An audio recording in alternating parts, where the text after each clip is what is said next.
Hello friends, स्वागत है आप सभी का एसपी क्लासेस में। आज हम लोग इस लेक्चर में देखेंगे कि हम लोग मोमेंट मेथड की सहायता से कैसे किसी भी डायग्राम का क्या निकालते हैं, हम लोग सेंटर ऑफ ग्रेविटी या सेंट्रॉइड निकालते हैं। इसके पिछली क्लास में हम लोगों ने पढ़ लिया है सेंटर ऑफ ग्रेविटी क्या होती है, सेंट्रॉइड क्या होता है, अलग अलग सॉलिड बॉडीज के लिए सेंटर ऑफ ग्रेविटी क्या होती है और अलग अलग डायग्राम के लिए 2D प्लेन के लिए जिनका क्षेत्रफल होता है उनके लिए सेंट्रॉइड क्या होता है। तो हम लोग इस लेक्चर में ये समझते हैं कि centre of gravity and centroid कैसे फाइंड आउट करते हैं। तो देखते हैं, देखिए कुछ बहुत ऐसे इंपॉर्टेंट पॉइंट होते हैं जो आपको ध्यान रखना पड़ेगा। यदि आप उसको ध्यान रख रहे हैं तो आपको इससे रिलेटेड न्यूमेरिकल करने में किसी भी प्रकार की प्रॉब्लम नहीं होगी।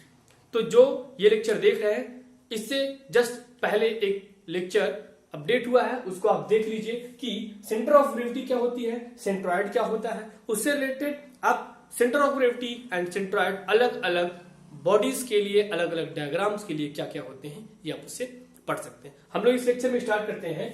लिखा हुआ है determination of centre of gravity bye moment method. It means कि आघूर्ण विधि द्वारा गुरुत्व केंद्र या परिकेंद्र कैसे ज्ञात करते हैं। तो ये सिंपल सी बात समझना कि गुरुत्व केंद्र क्या होता है। जब हम लोग किसी बॉडी का भार लेते हैं और उसका जो एक केंद्र होता है जहां पर समस्त उसका भार कार्य करता है, उसका भार कार्य करता है उस पॉइंट पर, उसे हम लोग गुरुत्व केंद्र कहते हैं। और परिकेंद्र क्या होता है, उस डायग्राम का जो एरिया होगा वो टोटल किस बिंदु पर काम खाएगा उसका क्या कहलाएगा, परिकेंद्र कहलाएगा। क्लियर है। तो ये एक बेस इंपॉर्टेंट ये सबसे टॉपिक्स हम आपको समझाते हैं कि ये क्या होता है और यही आपको सबसे इंपॉर्टेंट ध्यान देना है किसी भी डायग्राम का सेंट्रॉइड या सेंटर ऑफ ग्रेविटी निकालते समय। ठीक है, लिखा हुआ है किसी समतल का गुरुत्व केंद्र ज्ञात करने के लिए एक्स तथा वाई का अक्ष इस प्रकार से रखे जाते हैं कि एक्स जो है एक्स एक्सिस है वो समतल के निचले किनारे पर और जो वाई एक्सिस है वो समतल के बाएं किनारे पर से गुजरता है। ये सबसे इंपॉर्टेंट टॉपिक है किसी भी डायग्राम का सेंट्रॉइड या सेंटर ऑफ ग्रेविटी निकालने के। अब देखिए एक हम आपको एक चीज बताते हैं ऐसा क्यों ये क्या करें, इस डायग्राम को हम लोग समझेंगे। पहले इसी चीज हम लोग समझ लेते हैं ऐसा क्या हो रहा है। देखिए उनका कहना यह है कि कोई भी डायग्राम ऐसा हो जो, अब देखिए ये क्या करता है, एक्स एक्सिस पॉजिटिव डिनोट करता है, ये एक्स एक्सिस निगेटिव, ये वाई एक्सिस जो होता है वो पॉजिटिव और नीचे जो होता है वो वाई एक्सिस क्या कर लेते हैं, नेगेटिव। तो इसके कहने का पूरा मतलब ये है कि जो एक्स एक्सिस का समतल हो वो क्या हो, निचला सिरा। इट मींस या तो ये हो या तो ये हो। क्लियर है, एक्स एक्सिस का क्या हो, निचला सिरा हो, यानी किसी भी डायग्राम का। अब देखिए होता क्या है, हम लोग कोऑर्डिनेट समझते हैं कि यहां पे जब हम एक्स वाई की वैल्यू लेते हैं, एक्स कामा वाई की वैल्यू लेते हैं तो ये हमारा क्या आता है, एक्स भी पॉजिटिव है आपका और वाई भी क्या है आपका, पॉजिटिव। यहां पे जब लेते हैं हम लोग एक्स कामा वाई लेते हैं तो क्या आता है, निगेटिव आता है और क्या आता है, पॉजिटिव। पहले एक्स डायरेक्शन में चलते हैं फिर हम लोग वाई डायरेक्शन में चलते हैं। क्लियर है। अब इसमें देखते हैं थर्ड कोऑर्डिनेट में क्या होता है, हमारा एक्स भी निगेटिव होता है और वाई भी निगेटिव होता है। फोर्थ कोऑर्डिनेट में क्या होता है, एक्स तो आपका पॉजिटिव होता है लेकिन वाई आपका क्या होता है, निगेटिव होता है। तो प्रॉब्लम ये जनरेट होती है। देखिए आप चाहे किसी भी डायग्राम में रख लीजिए, आप किसी भी उस डायग्राम को किसी कोऑर्डिनेट में रख लीजिए, प्रॉब्लम ये होती है कब आपको एक्स निगेटिव रखना है, कब वाई निगेटिव रखना है, कब एक्स पॉजिटिव रखना है और कब वाई पॉजिटिव रखना है। तो हम ऐसी प्रॉब्लम ना हो ऐसा करेंगे कि वो डायग्राम हम ये समझ लेंगे, ऐसा कुछ सिस्टम बना लेते हैं वो टोटल पॉजिटिव में रहे। हमें ये मेंटली प्रेशर ना रहे कि कब हमें नेगेटिव रखना है और कब हमें पॉजिटिव रखना है। तो हम क्या कर लेते हैं कि ऐसा सिस्टम इसके अकॉर्डिंग फिक्स करते हैं कि पूरा का पूरा डायग्राम आप क्या आ जाए, पॉजिटिव में आ जाए। तो किसी बात की टेंशन ही नहीं रहेगी कि एक्स को क्या रखना है और वाई को क्या रखना है। क्लियर है। तो हम क्या करते हैं, प्रीफर देते हैं फर्स्ट कोऑर्डिनेट को। अब देखिए जब आप फर्स्ट कोऑर्डिनेट को प्रेफरेंस देंगे तो इसका मतलब हो जाएगा कि एक्स एक्सिस आपका नीचे हो जाएगा और वाई एक्सिस जो है आपका वो बाएं ओर से हो जाएगा। देखिए ये आप इसके डायग्राम अगर आप यहाँ कोई रख रहे हैं तो क्या हो जाएगा, एक्स एक्सिस नीचे और वाई एक्सिस बाएं। अब एक्स एक्सिस नीचे ये भी हो सकता है लेकिन यहाँ पर वाई एक्सिस क्या हो जाएगा, दाहिने हो जाएगा। यदि वाई एक्सिस दाहिने होगा तो आपको एक वैल्यू नेगेटिव मिलेगी और एक वैल्यू क्या मिलेगी, पॉजिटिव मिलेगी। क्लियर है। इसी वजह से हम लोग क्या करते हैं इसमें, देखिए ये बहुत सिंपल सा कॉन्सेप्ट है, ये आपको समझना पड़ेगा। अगर आप इस चीज को समझ लेते हैं तो बार बार ये क्वेश्चन जनरेट नहीं होगा कि सर हम लोग एक्सिस इधर माने कि इधर माने, टॉप पे माने कि बॉटम पे माने, लेफ्ट माने कि राइट माने। क्लियर है। तो यहां से ये चीजें क्लियर हो जाएगा। अब इस डायग्राम को देखते हैं, अगर एक ऐसा कोई डायग्राम है तो हम इसमें क्या मान ले, कहां पर एक्सिस माने, तो अभी हम इसके अकॉर्डिंग देख लेते हैं। तो क्या मान लेंगे हम लोग एक चीज कि कुछ ऐसी एक्सिस मानते हैं कि जैसे कि पूरा ये डायग्राम कहां आ जाए, एक फर्स्ट क्वाड्रेंट में आ जाए। तो यहां से हम लोग इस तरीके से ले लेते हैं कि ये पार्ट इस तरीके से टच होता हुआ यहां से, और देखिए ये पहले क्वाड्रेंट में आ गया, ये एक्स भी पॉजिटिव होगा और वाई भी पॉजिटिव होगा। क्लियर? तो इस प्रकार जो रेड से बना हुआ इस प्रकार डायग्राम का कोई भी एरिया या कुछ नहीं होता। ये मान लीजिए 2D प्लेन है तो इसका कोई भी एरिया नहीं होगा, अर्थात जब इसका एरिया निकालेंगे तो हम क्या फाइंड आउट करेंगे, सेंट्रॉइड फाइंड आउट करते हैं, उसका परिकेंद्र फाइंड आउट करते हैं। तो इस एरिया को हम लोग अलग अलग मेंबर्स के पार्ट में क्या कर लेते हैं, डिवाइड कर लेते हैं। अब देखिए अगर हम डिवाइड कर लें तो इस तरीके से अगर डिवाइड किया जाए 1 और ये 2, क्लियर है? तो अब देखिए ऐसे 3 डायग्राम बन गया। फर्स्ट आपका त्रिभुज बन जा रहा है, सेकेंड आपका आयत बन जा रहा है, और थर्ड आपका क्या बन जाएगा,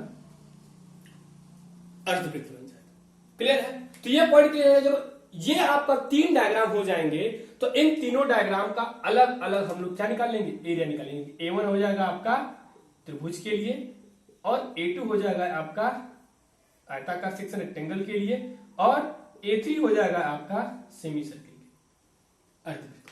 तो यहां से हम लोग बड़े आसानी से A1, A2 और A3 फाइंड आउट कर सकते हैं। अब ये देखते हैं कि जो आपका मोमेंट मेथड है फाइंड आउट करने का, सेंटर ऑफ ग्रेविटी या सेंट्रॉइड, उसके लिए क्या फॉर्मूला होता है। बस इसी चीज को आपको समझना है। इसमें ज्यादा आप लिख भी सकते हैं कि कोई भी point A, B, C, D आप मान लीजिए ये डायग्राम है, इसको आप एक्सप्लेन भी कर सकते हैं, लेकिन हम आपको या एक्सप्लेन भी करा दें तो आप लिख सकते हैं, या आप अपने से भी लिख सकते हैं। यहां मान लीजिए आप कोई भी A, B, C, D, E, तो आप क्या सकते हैं कि जो त्रिभुज होगा वो कहां होगा, A और D, E हो जाएगा। जो आपका रेक्टेंगल हो क्या हो जाएगा, A, B, C, D हो जाएगा। जो सेमी सर्किल होगा वो इस तरीके से चाप लेते हुए आपका क्या हो जाएगा, B2, C हो जाएगा। क्लियर? तो इस तरीके से आप इसको लिख भी सकते हैं। तो अब आपका मोमेंट मेथड जो कहता है किसी भी डायग्राम का सेंटर ऑफ ग्रेविटी और सेंट्रॉइड निकालने के लिए, तो वो क्या कहता है ये हम समझ लेते हैं। कहता है वो मोमेंट मेथड आपका डिटरमाइन करने के लिए क्या कहता है कि किसी क्षेत्रफल का y एक्सिस का आघूर्ण लिखते हैं, आप लोग भी लिख सकते हैं, इसका एक स्क्रीनशॉट भी ले सकते हैं। किसी क्षेत्रफल का y अक्ष पर आघूर्ण, ध्यान रखना है, को किसके बराबर होगा। तो क्या होगा, अब आघूर्ण होता है जो मोमेंट होता है, जो मोमेंट होता है वो क्या होता है, फोर्स इनटू डिस्टेंस। अब इसके अगर हम टर्म में ले रहे हैं तो इसमें क्या लेंगे, एरिया इनटू डिस्टेंस, यानी कि क्या हो जाएगा, क्षेत्रफल विधि है तो क्या हो जाएगा, क्षेत्रफल इनटू क्षेत्रफल के केंद्र की y अक्ष से लंबवत दूरी। क्लियर है ये पॉइंट? तो इस पॉइंट से हम लोग क्या कर लेंगे, अब सभी क्षेत्रफलों के आघूर्ण का क्या कर लेंगे, यहां से योग निकाल लेंगे। क्लियर है? तो इस प्रकार से हम लोग क्या निकालते हैं, समझ लेते हैं कि सेंट्रॉइड कैसे निकलेगा। तो अब देख लेते हैं,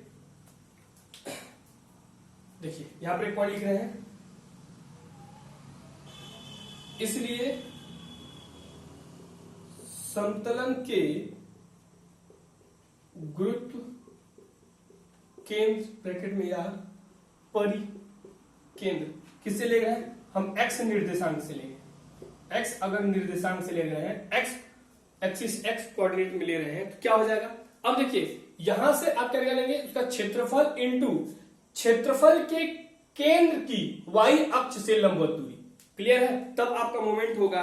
तो y अक्ष से लंबवत दूरी अगर आप निकालते हैं y एक्सिस के लिए तो क्या हो जाएगा, पहले इस वाले पॉइंट को समझ लेते, तो y एक्सिस से निकालेंगे तो क्या हो जाएगा, यहां से क्या हो जाएगा, A1 plus A2 plus A3, और यहां पर x bar equal to A1 x1 plus A2 x2 plus A3 x3। इसको हम लोग यहां लिख लेते हैं।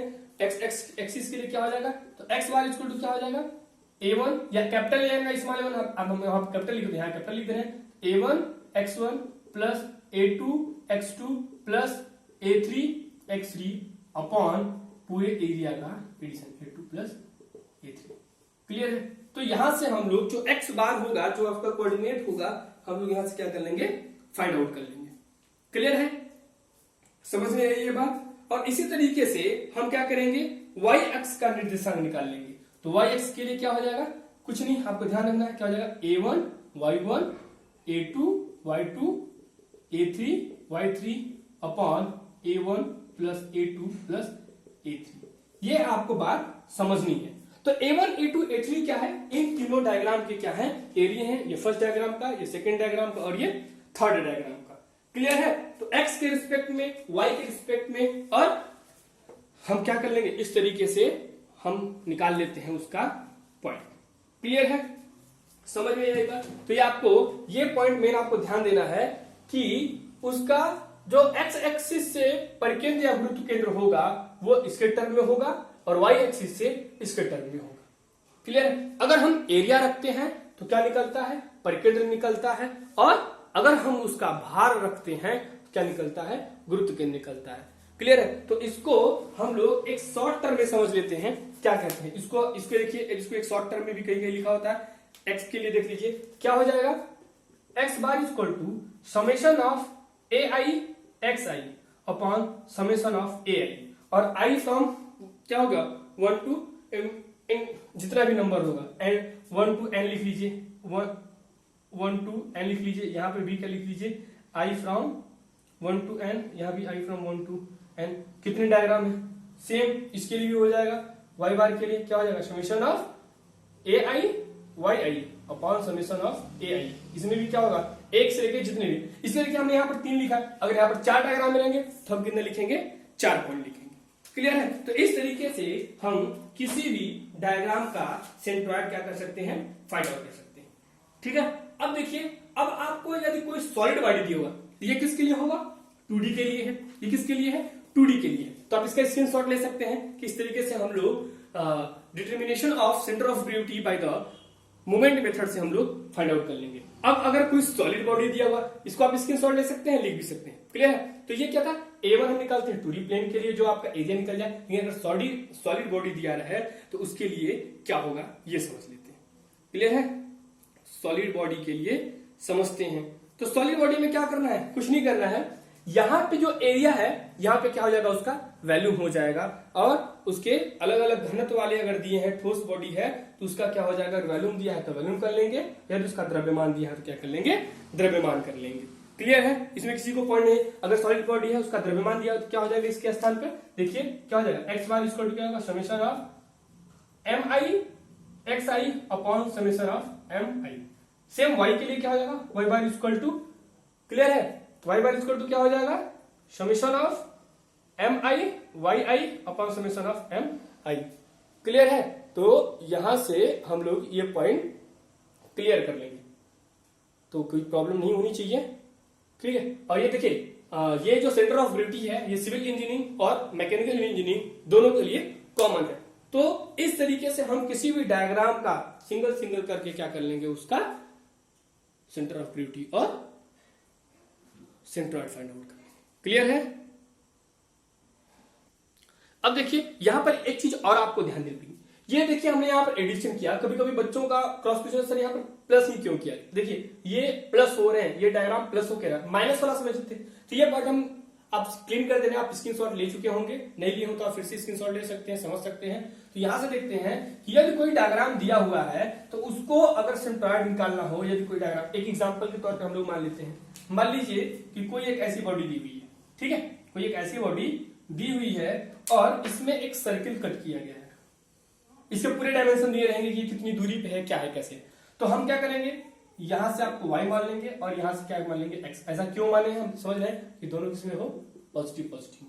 क्लियर है। और ये कह दे कि जो आपका हैचिंग वाला पार्ट है, जो आपकी लाइनिंग पार्ट है, उसका उस वाले बॉडी का सेंट्रॉइड क्या हो। अब देखिए, तो ये जो हैचिंग वाले पार्ट है, इसका सेंट्रॉइड क्या होगा, क्या हो रहा है, इस पूरे रेक्टेंगल में से जो सर्किल उसको माइनस किया जा रहा है। इट मींस आप लिख सकते हैं कि x बार जो होगा, मान लीजिए ये आपका 1 डायग्राम है और ये क्या है आपका 2 डायग्राम है। जब इसको माइनस कर देंगे, यहां पर देखिए माइनस हो रहा है, हैचिंग वाले पूछ रहा है क्या है, a1 x1 minus a2 x2 upon a1 minus a2।